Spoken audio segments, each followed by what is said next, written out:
साथियों, जय भीम, जय भारत, जय संविधान। आज देश भर में हमारा प्रदेश मुख्यालय पर शांतिपूर्ण आंदोलन दलितों, आदिवासियों, पिछड़ों, मुसलमानों, जैन, सिख, बौद्ध, ईसाई, हक वंचित समाज, महिलाओं पे, किसानों पे जो हिंसा हो रही है, उनकी सामाजिक, धार्मिक, आर्थिक आज़ादी पे जो हमला हो रहा है, उसी को लेके कल मैं बिहार से लखनऊ जा रहा था।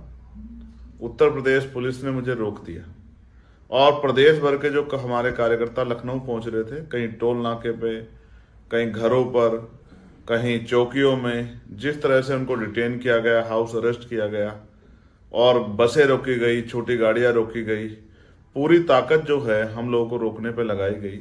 इससे स्पष्ट है कि उत्तर प्रदेश की सरकार लोकतांत्रिक व्यवस्था में भरोसा नहीं रखती। उन्होंने आज लोकतंत्र का गला घोटने का काम किया, तो अपनी शक्तियों का दुरुपयोग करने का काम किया।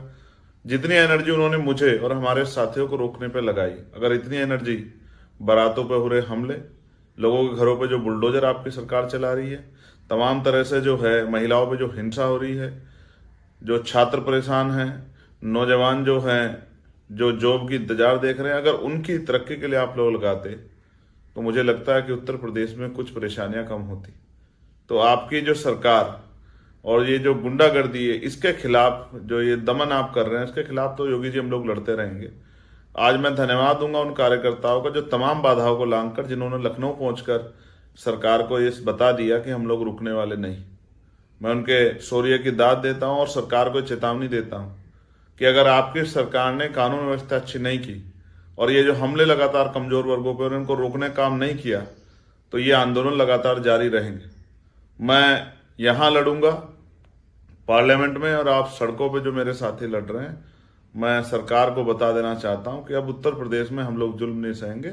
उत्तर प्रदेश की सरकार को हमारा पहला जवाब है, अगर मुख्यमंत्री जी ने घटनाओं का संज्ञान लेकर लोगों को न्याय नहीं दिलाने का काम किया और इस हिंसा को रोकने का जो है प्रयास नहीं किया, तो यह आंदोलन फिर होगा और इस बार आंदोलन इतना शक्तिशाली होगा कि कोई इस आंदोलन को रोक नहीं पाएगा। मैं पहुंचे हुए साथियों का धन्यवाद करता हूं और जिनको डिटेन किया गया जहां जहां, वो वहां भी प्रदर्शन का हिस्सा बने, लेकिन इस अन्याय के खिलाफ अपनी आवाज उठाएं। जय भीम, जय भारत। मथुरा जनपद एवं उत्तर प्रदेश के गरीब कमजोर लोगों में भय व्याप्त हो गया।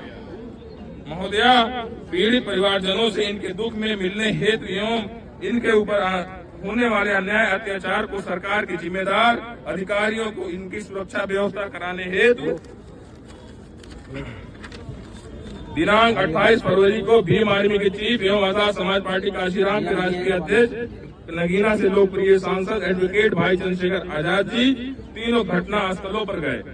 घटना स्थल थाना सुरीर के पास पहुंचने से पहले ही आदरणीय सांसद जी के साथ चल रही कार्यकर्ताओं की काफिले की गाड़ियों पर विरोधियों ने सुनियोजित तरीके से पुलिस की मौजूदगी में हमला बोल दिया। पुलिस के अधिकारी कुछ सुरक्षा व्यवस्था नहीं कर पाए। इतना ही नहीं, पीड़ितों से मिलने के बाद लौटते समय भी पुनः हमलावरों ने पुलिस की मौजूदगी में ही हमला बोला। इन हमलों से हमारे साथ चल रही गाड़ियों को तोड़ा गया। हमारे कई कार्यकर्ता गंभीर रूप से घायल भी हुए। महोदय, आपसे अनुरोध करते हुए मांग की जाती है कि ऐसी घटनाओं को उत्तर प्रदेश भाजपा सरकार रोक नहीं पा रही। कृपया करके उत्तर प्रदेश में राष्ट्रपति शासन लगाया जाए तथा कमजोर लोगों की सुरक्षा के संबंध में आवश्यक कदम उठाते हुए तत्काल अनुसूचित जाति, जनजाति एवं अन्य पिछड़ा वर्ग तथा धार्मिक अल्पसंख्यकों पर होने वाले उत्पीड़न तथा अन्याय अत्याचार को रोका जाए।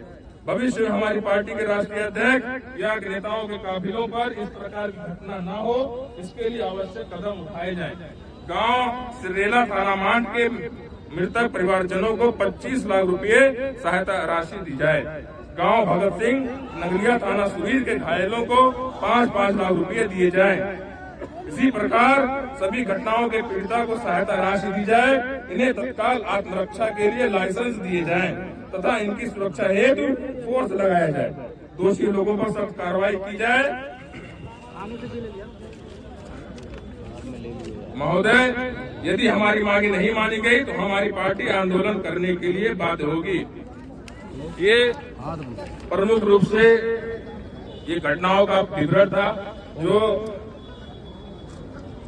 बहुत ही कम दिनों के अंदर सब घटनाओं की जो वृद्धि हुई है और वहां पर शासन और प्रशासन के लोग मूक दर्शक बनकर देखते रह गए। कानून व्यवस्था ध्वस्त हो चुकी है। इसलिए जो ये आंदोलन था, इस आंदोलन के माध्यम से इस सोई हुई सरकार को हम लोगों ने जगाने का कार्य किया है, ताकि वो लोग जागें और इस देश में जो संविधान के द्वारा ये सरकार बनी है, इस सरकार के द्वारा संविधान का पालन किया जाए और इस प्रदेश में और इस देश में दलित, पिछड़े, मुसलमानों, अल्पसंख्यकों के साथ दोगला व्यवहार ना किया जाए। उनको भी जो है सुरक्षा दी जाए, उनको भी सम्मान दिया जाए, उनको भी स्वाभिमान के साथ जीवन जीने का अधिकार दिया जाए। यही है आपके माध्यम। सोशल मूवमेंट चैनल पे बेहतर जानकारी के लिए सब्सक्राइब का बटन दबाकर बेल आइकन का बटन जरूर दबाएं, ताकि आपको नया नोटिफिकेशन मिल सके। धन्यवाद।